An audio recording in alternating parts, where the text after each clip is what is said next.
Hello friends, welcome to MSB academy. आप सभी का स्वागत है एमएसबी एकेडमी के यूट्यूब चैनल में। दोस्तों, आज की क्लास में हम ट्रायंगल से संबंधित कुछ परिमेय पढ़ेंगे। जैसा कि हमने ट्रायंगल फर्स्ट पार्ट में त्रिभुज के प्रकारों से संबंधित अध्ययन किया था, सेकेंड पार्ट में हमने त्रिभुज की समरूपता और सर्वांग समता का अध्ययन किया था, और आज की क्लास में हम ट्रायंगल में कुछ परिमेय होते हैं, कुछ ट्रिकी सूत्र होते हैं, उनका अध्ययन करेंगे। तो आप सभी ने अभी तक मेरे यूट्यूब चैनल एमएसबी एकेडमी को सब्सक्राइब नहीं किया तो सब्सक्राइब जरूर कीजिए और इस क्लास को सभी तक शेयर जरूर कीजिए। तो अब हम आज की क्लास स्टार्ट करेंगे। तो हमारा सबसे पहला टॉपिक होगा अब आज फर्स्ट परिमेय है कि जब किसी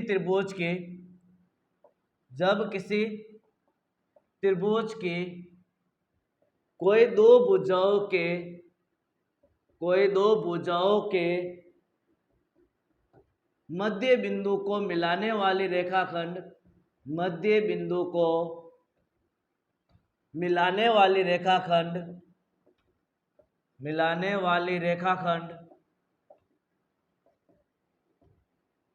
तीसरी भुजा के समांतर है, तो तीसरी भुजा के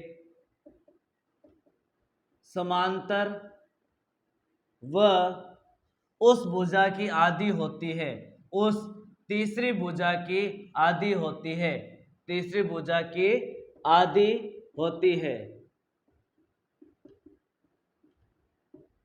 देखिए कैसे, एक ट्रायंगल लिया मैंने ABC, एक त्रिभुज है ABC। क्वेश्चन में कहा गया, हमें किस प्रकार क्वेश्चन पूछा जाएगा कि त्रिभुज की कोई दो भुजाओं के मध्य बिंदु, जैसे मैंने इस त्रिभुज की इस भुजा का मध्य बिंदु ये लिया और इस भुजा का मध्य बिंदु ये लिया, इन दोनों को मिलाने वाली रेखा DE, दोनों को बिंदुओं को मिलाने वाली रेखा DE BC के समांतर होगी। DE किसके समांतर होगी? BC के समांतर होगी, और तीसरी भुजा की क्या होगी? आधी होगी। यानी BC किसकी आधी होगी? BC की आधी कौन होगी? DE। यानी DE किसकी आधी होगी? BC की आधी होगी। कब होगी? जब D मिड पॉइंट मध्य बिंदु है, AB का मध्य बिंदु D है, AB का मध्य बिंदु D है, और AC का मध्य बिंदु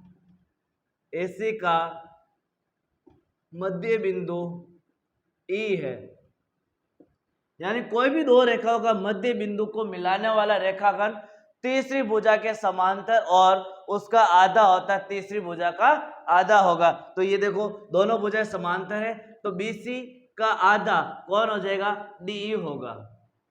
नेक्स्ट परिमेय हमारे पास, यदि किसी त्रिभुज की दो भुजाओं के मध्य बिंदु को मिलाने वाली रेखाखंड तीसरी भुजा की आधी है। मैंने ये वाला एक त्रिभुज लिया और मैंने लिखा D, AB का मध्य बिंदु D है, AB का मध्य बिंदु D है, और AC का मध्य बिंदु E है। तो D समांतर BC होगी। D किसके समांतर होगी? BC के समांतर होगी, और साथ ही इन दोनों भुजाओं का अनुपात भी क्या होगा? बराबर होगा। जब समांतर और मध्य बिंदु हो, तब जब दोनों रेखाएं समांतर और इन दोनों मध्य बिंदु को मिलाने वाला रेखाखंड हो, तो इनका अनुपात समान होगा। यानी AD बटा DB बराबर AE बटा EC यानी भी क्या होगा? बराबर होगा। दोनों को यदि दे देता है और ये भी दे देता है, ज्ञात करनी हो तो इस से ज्ञात कर सकते हैं। अनुपात क्या बराबर होता है? अनुपात क्या बराबर होता है? मैं इसको ये भी लिख सकता हूँ कि AD बटा, इस पूरी लाइन को भी लिख सकते हैं AB, इसका अनुपात AE बटा AE और AC का अनुपात क्या होगा? बराबर होगा, क्योंकि इसका अनुपात पूरी भुजा के साथ, इसका इस पूरी भुजा के साथ भी क्या होगा? बराबर होगा। जब ये दोनों भुजाओं के बिंदु को मिलाते हैं और तीसरी रेखा के क्या होती है? समांतर होती है। मैंने यह लिख दिया DE समांतर BC। नेक्स्ट परिमेय हमारे पास सूत्र है, यदि किसी त्रिभुज के दो अंत्यकोणों के समद्विभाजक, दो अंत्यकोणों के समद्विभाजक द्वारा बना कोण, समद्विभाजक द्वारा बना कोण समकोण व तीसरे कोण के आधे के योग के बराबर होता है। आधे के योग के बराबर होता है। देखिए किस प्रकार, यहां में ट्रायंगल बनाया मैंने, ये वाला एक त्रिभुज है। अब कह रहा है किसी भी दो भुजाओं का समद्विभाजक, दो कोणों का समद्विभाजक, अंत्य कोणों का समद्विभाजक। देखिए ये बस दो कोई भी कोण ले लो, इस बी का समद्विभाजक यानी इन दोनों कोणों का समद्विभाजक और इन दोनों कोणों का समद्विभाजक यानी दोनों कोण क्या होंगे, बराबर होंगे।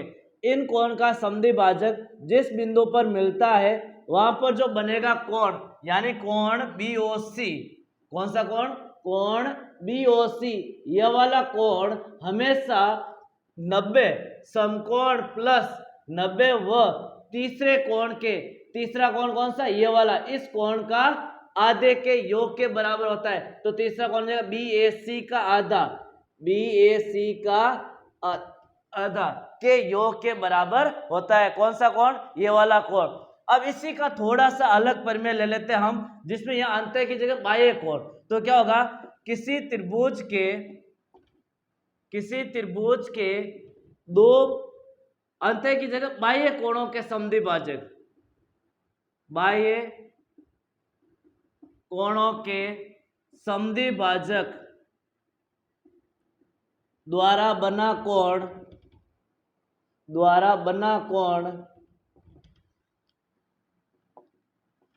समकोण व तीसरे कोण के आधे के अंतर के बराबर होता है, अंतर के बराबर होता है। अब देखिए कैसे, जैसे मैंने एक ट्रायंगल बनाया यहाँ पर, अब मैंने बोला बाह्य समद्विभाजक, तो देखिए यहाँ पर मैं ये ले लेता हूँ A, ये B नाम दे दिया, ये C नाम दे दिया। बाह्य समद्विभाजक, ये बाह्य कोण है, इनका समद्विभाजक और इस बाह्य कोण का समद्विभाजक जिस बिंदु पर मिलेगा उसका नाम O दिया, और इस कोण का मान यानी कोण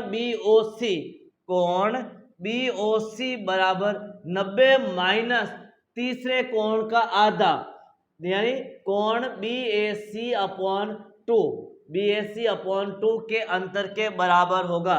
देखिए अंदर की तरफ समद्विभाजक से जो कोण बनेगा वो उस कोण का 90 प्लस आधे के बराबर होता है, और जब बाह्य बनेगा तो 90 माइनस उस कोण के आधे के बराबर होगा।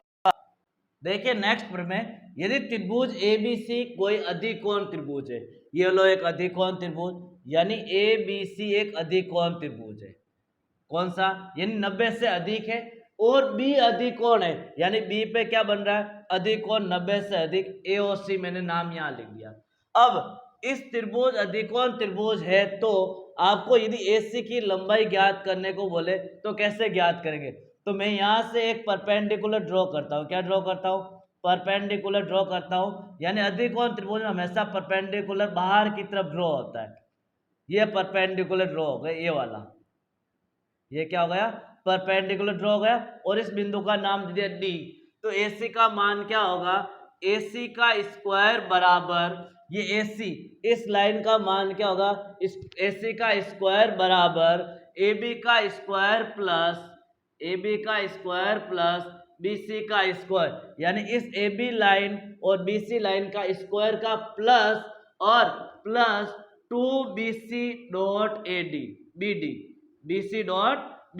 यानी BC भुजा और BD भुजा का गुणनफल का डबल। तो क्या करना है, प्लस, इस फॉर्मूले से हम AC का मान ज्ञात कर सकते हैं। यदि आपको BC का पूछे तो भी इस फॉर्मूले से ज्ञात कर सकते हैं, और यदि AB का पूछे तो भी इससे ज्ञात हो जाएगा। आपको इनमें से तीन चीजें दे रखी होगी, एक चीज आपको ज्ञात करनी होगी। इसी जगह यदि क्वेश्चन इस प्रकार आ जाता है, यदि त्रिभुज ABC कोई न्यूनकोण त्रिभुज है तथा B न्यूनकोण है, बी क्या है, न्यून कोण है।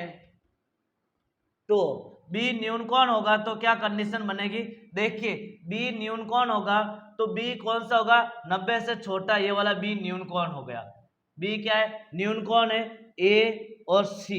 बी क्या होना चाहिए, न्यून कोण होना चाहिए। तो इस कंडीशन में क्या होगा, मैं यहां से यहां एक परपेंडिकुलर ड्रॉ करता हूं जिसका नाम दे दिया मैंने डी। क्या नाम दे दिया, डी नाम दे दिया।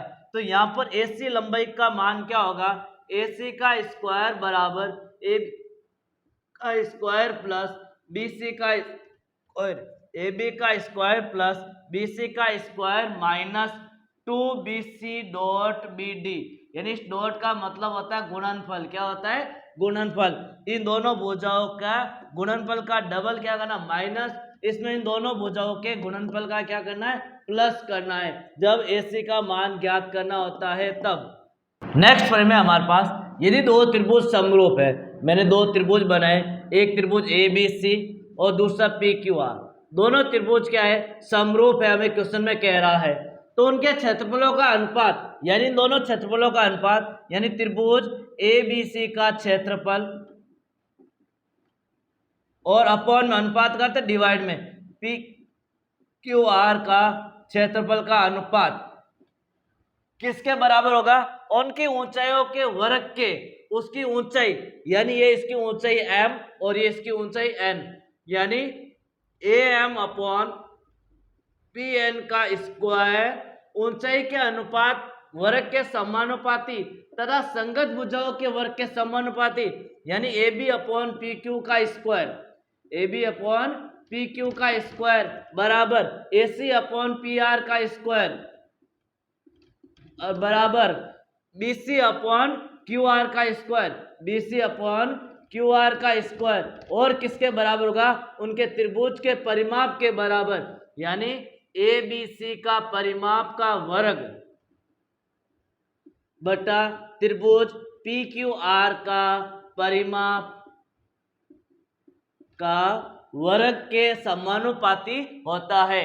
नेक्स्ट देखिए, यदि त्रिभुज ABC में एक त्रिभुज ABC है जिसमें क्या कह रहा है, बी समकोण है। त्रिभुज ABC में कोण बी समकोण है। मैंने त्रिभुज ABC बनाए इस प्रकार, जहां बी पे कितने डिग्री कोण बनाया, समकोण बनाया है।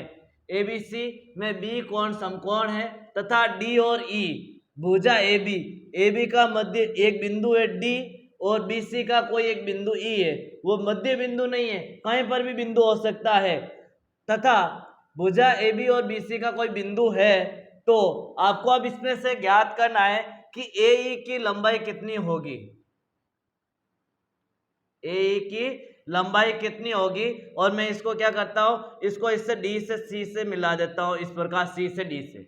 तो मैं लिखूंगा AE का स्क्वायर प्लस CD का स्क्वायर, यानी AE का स्क्वायर प्लस CD का स्क्वायर बराबर BC का स्क्वायर प्लस DE का स्क्वायर, BC का स्क्वायर प्लस DE का स्क्वायर के क्या होगा, बराबर होगा। यहां से आपको कोई भी दो रेखाएं, तीन रेखाएं देगा और चौथी रेखा का मान पूछेगा। नेक्स्ट देखिए दोस्तों, यदि त्रिभुज ABC एक समकोण त्रिभुज है, एक ABC त्रिभुज कैसा है, समकोण त्रिभुज है। ये लो एक समकोण त्रिभुज बनाया ABC कैसा त्रिभुज है, समकोण त्रिभुज है, तथा समकोण से सामने वाली भुजा पर एक लंब है BD, यानी यहाँ पर एक क्या लंब डाला, BD लंब डाला, इसका नाम D है और ये लंबवत है। कैसी है, लंबवत है। तो हमें क्या क्या ज्ञात करना है, किस प्रकार ज्ञात करेंगे, डायग्राम ये है। सबसे पहले मैं BD का मान ज्ञात करना चाहता हूं, तो मैं लिखूंगा BD का स्क्वायर बराबर AD गुणा CD, AD गुणा CD, यानी दोनों का गुणनफल किसके बराबर होगा, BD के स्क्वायर के बराबर। दूसरा होगा 1 बटा BD का स्क्वायर बराबर 1 बटा AB का स्क्वायर प्लस 1 बटा BC का स्क्वायर। दूसरा फॉर्मूला, ये पहला फॉर्मूला। दूसरा फॉर्मूला 1 बटा 2 BD का स्क्वायर बराबर AB का स्क्वायर प्लस BC का स्क्वायर। तीसरा फॉर्मूला बनेगा AB गुणा BC, यानी AB और BC का गुणनफल किसके बराबर होगा, हमारे पास AC और BD के गुणनफल, AC और BD के गुणनफल के बराबर होगा। AC गुणनफल BD के क्या होगा, बराबर होगा। AC लाइन तो ये है और BD लाइन कौन सी, ये वाली। और तीसरा AB और BC का गुणनफल, AB और BC का गुणनफल AD गुणनफल CD के बराबर भी होगा। AB और BC का गुणनफल AD और CD के गुणनफल के भी क्या होगा, बराबर होगा। यहाँ से चार फॉर्मूले, इन चारों से हमें कोई ना कोई एक वैल्यू पूछता है, इनमें से कोई फॉर्मूला यूज किया जाता है। नेक्स्ट देखिए प्रमेय, यदि ABC एक समकोण त्रिभुज है, ये लो ABC एक ऐसा त्रिभुज है, समकोण त्रिभुज है, और C पर क्या है, समकोण है, यानी C बिंदु पे एक मैंने 90 डिग्री का कोण बनाया, ये A और ये कौन सा बिंदु हो गया, B। अब क्या करें, तथा Q और P क्रमशः BC, यानी BC की भुजा पर Q एक बिंदु है और AC का मध्य बिंदु कौन है, P है, यानी AC का मध्य बिंदु क्या है, P है। ये दोनों भुजाओं के मध्य बिंदु है, तो हमने इसको इससे मिला दिया और इसको इससे मिला दिया।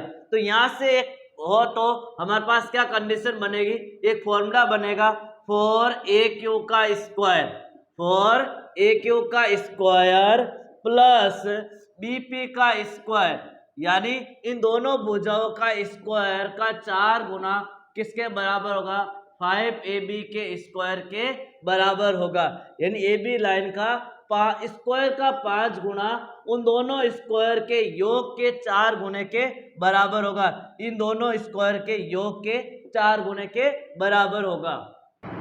नेक्स्ट देखिए, यदि त्रिभुज ABC में AD माध्यिका हो तो, एक त्रिभुज ABC दे रखा है हमारे पास, ये त्रिभुज ABC है, इसमें बोल रहा है AD माध्यिका है, ये इसकी क्या है, माध्यिका है। इसका मतलब क्या हुआ, AD माध्यिका है, तो जब AD माध्यिका होगी तो BD और CD क्या होगी, बराबर होगी, क्योंकि माध्यिका सामने वाली भुजा को दो बराबर भागों में काटती है, हमने लास्ट प्रीवियस क्लास में पढ़ा था। अब देखिए हम नेक्स्ट क्या कर रहे हैं, इससे फॉर्मूला निकलता है AB का स्क्वायर प्लस AC का स्क्वायर, AB का स्क्वायर प्लस AC का स्क्वायर बराबर 2 कोष्टक BD का स्क्वायर प्लस AD का स्क्वायर, BD का स्क्वायर प्लस AD का स्क्वायर, और या BD की जगह CD भी लिख सकते हैं क्योंकि दोनों क्या है, बराबर है।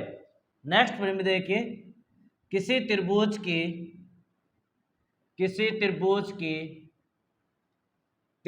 की एक माध्यिका उस त्रिभुज को दो बराबर भागों में बांटती है, त्रिभुज को दो बराबर भागों में बांटती है।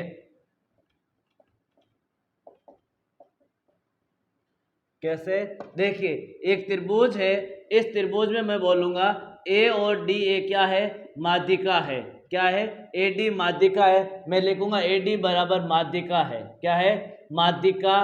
तो BD और CD क्या होगी, बराबर होगी, ये लाइन है। जब ये लाइन बराबर है तो त्रिभुज ABD का क्षेत्रफल किसके बराबर होगा, इस त्रिभुज क्षेत्रफल किसके बराबर होगा, त्रिभुज ACD का क्षेत्रफल के क्या होगा, बराबर होगा।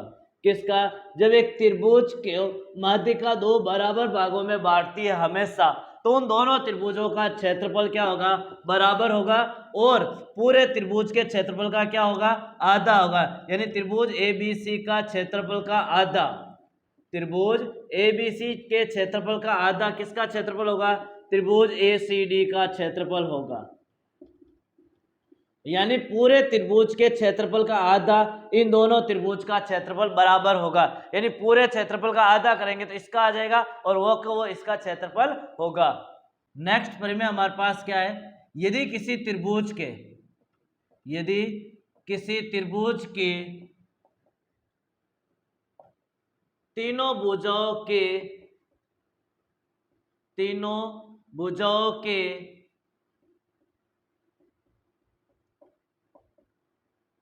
मध्य बिंदुओं को मिलाने से बना त्रिभुज, मध्य बिंदुओं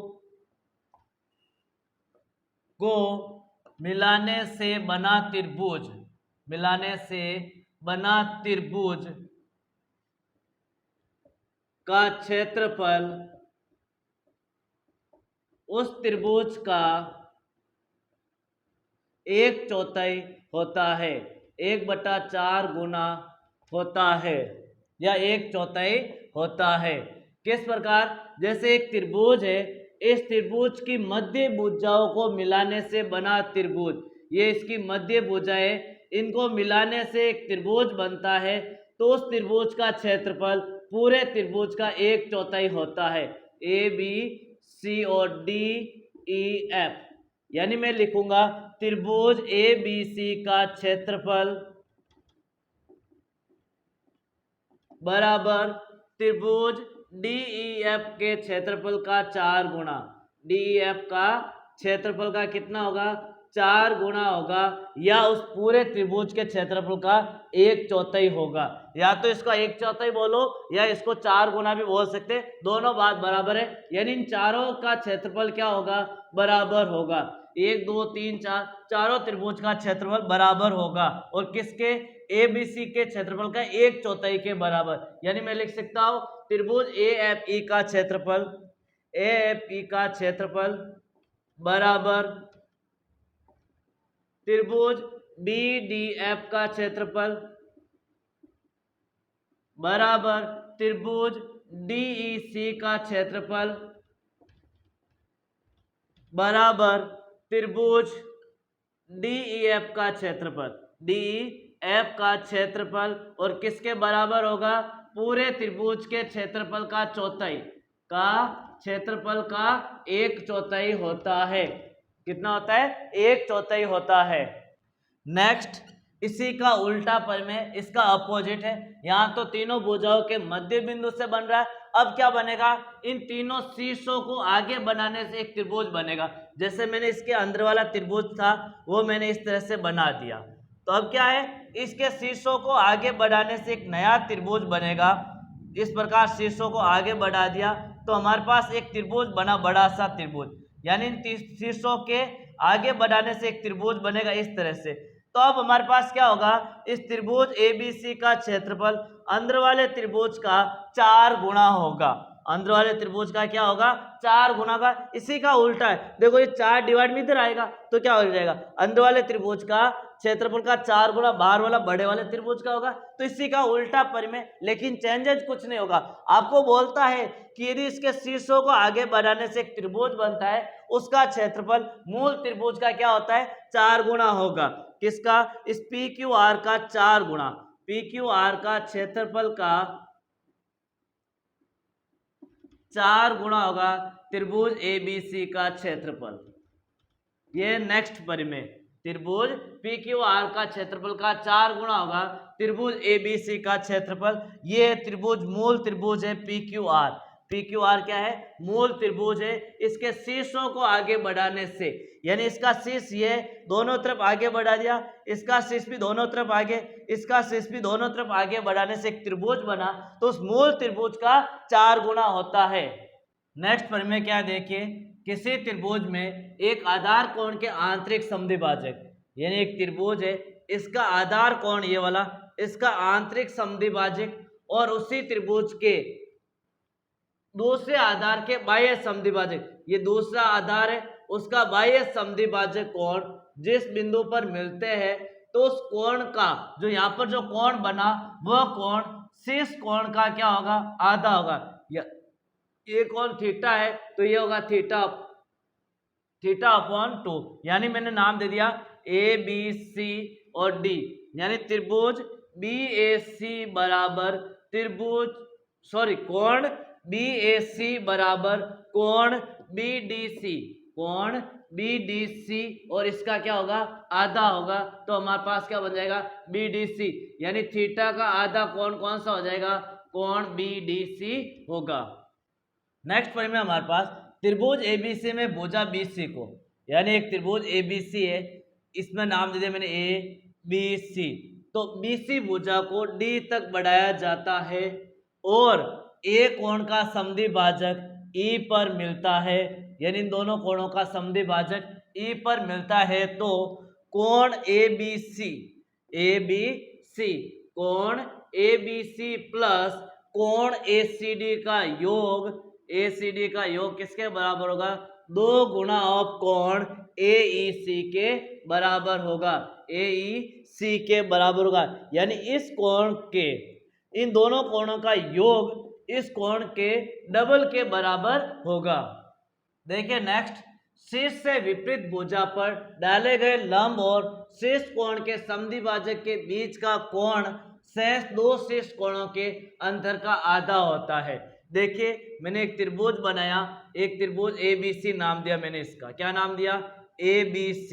क्या कह रहा है?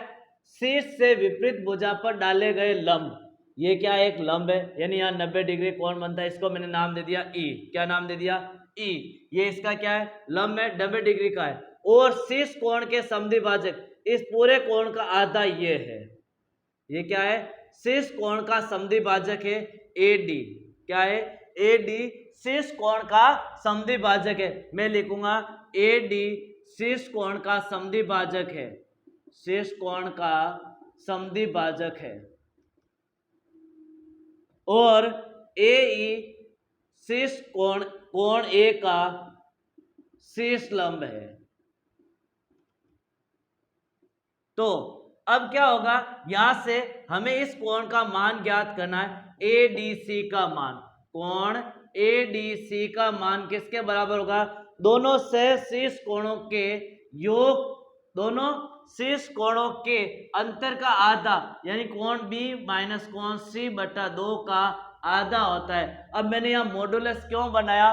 क्योंकि जो बड़ा कोण होगा उसमें से छोटा कोण घटा के 2 का भाग देना है, तो B माइनस C का आधा होता है। कौन सा? ये वाला कोण, दोनों के बीच का कोण, ADC नहीं, ये दोनों के बीच का कोण, ये वाला EAD, EAD यानी दोनों के बीच का कोण। देखो समद्विभाजक के बीच का कोण ये वाला EAD, कोण EAD दोनों कोणों के अंतर के आधे के बराबर होता है। ये वाला शीर्ष कोण के बीच के बना कोण, दोनों के बीच में जो कोण बनता है उसका मान, इसका नाम दे दिया थीटा, तो थीटा बराबर ये होगा। नेक्स्ट परिमेय हमारे पास क्या, देखिए, दो भुजाओं के मध्य बिंदु को मिलाने वाले रेखाखंड भुजाओं के मध्य शीर्ष को केंद्रक से मिलाने वाली रेखा को 3:1 में विभाजित करती है। यानी ये त्रिभुज की बात हो रही है। किसकी बात हो रही है? त्रिभुज की। देखिए मैं एक त्रिभुज बनाता हूं ABC, त्रिभुज ABC। इस त्रिभुज के मध्य बिंदु को, इस भुजा का मध्य बिंदु को इस भुजा के मध्य बिंदु से मिला दिया, इस भुजा का मध्य बिंदु इस भुजा के मध्य बिंदु को मिला दिया, इनके मध्य बिंदु को मिला दिया। रेखाखंड के मध्य के शीर्ष को, यहां से एक शीर्ष, इन दोनों रेखाखंडों के शीर्ष के सामने केंद्रक तक, और इसका केंद्रक ये वाला, और इसका केंद्रक ये वाला। अब इन केंद्रक से मिलाने वाले रेखाखंड को किस अनुपात में विभाजित करता है? 3:1 में विभाजित करता है। यानी मैंने इसका नाम दे दिया O, इसका नाम दे दिया DEF, और इसका नाम दे दिया GHI, इस पॉइंट का। तो मैं क्या लिखूंगा?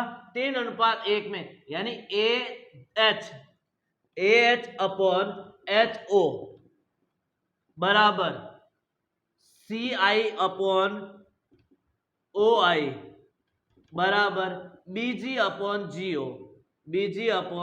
GO, और कितना होगा? 3/1 होगा। यानी इनका अनुपात कितना होगा? 3:1 होगा। नेक्स्ट देखिए, पाइथागोरस त्रिक। पाइथागोरस त्रिक क्या होता है? ये पाइथागोरस त्रिक, पाइथागोरस ट्रिपलेट समकोण त्रिभुज की बात होती है। किसकी बात होती है? समकोण त्रिभुज की। समकोण त्रिभुज की भुजाएं, समकोण त्रिभुज की भुजाएं ज्ञात करना हो हमें, तो किस प्रकार ज्ञात करेंगे? हमें 3 ऑप्शन दे देते हैं 3 भुजाओं का, और हमें पूछता है इसमें से पाइथागोरस त्रिक कौन सा और कौन सा नहीं है। तो उसके लिए हमारे पास एक ट्रिक है, यानी फॉर्मूला है 2n n² - 1 n² + 1। ये वाला ट्रिक काम करेगा सम संख्याओं के लिए। किसके लिए? सम संख्याओं के लिए। यानी मैं दे देता हूं ऑप्शन में, एक क्वेश्चन लिखा मैंने 36 का पाइथागोरस त्रिक ज्ञात कीजिए। तो हम क्या करेंगे? इस 36 को 2 से भाग देंगे। क्योंकि ये 2n लिखा तो ये 36 2n का मान है, तो n का मान हो जाएगा 18। अब 18 का स्क्वायर माइनस 1, 18 का स्क्वायर माइनस 1, 18 का स्क्वायर कितना होता है 324 माइनस 1 323, और 18 का स्क्वायर प्लस 1, ये तीनों क्या हो जाएंगे पाइथागोरस त्रिक हो जाएंगे। ये तो गया सम संख्याओं के लिए। इस प्रकार इस n को मान लेंगे जब ये 36 इवन संख्या हो, और यदि ओड संख्या हो, विषम संख्या दे रखी हो, उसका त्रिक ज्ञात करना हो तो फॉर्मूला हो जाएगा n square minus 1/2 n square plus 1/2। कब?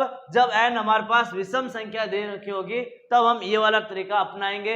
यानी यहाँ 36 की जगह 35 दे देता तो n का मान 35 होगा। कितना होगा 35।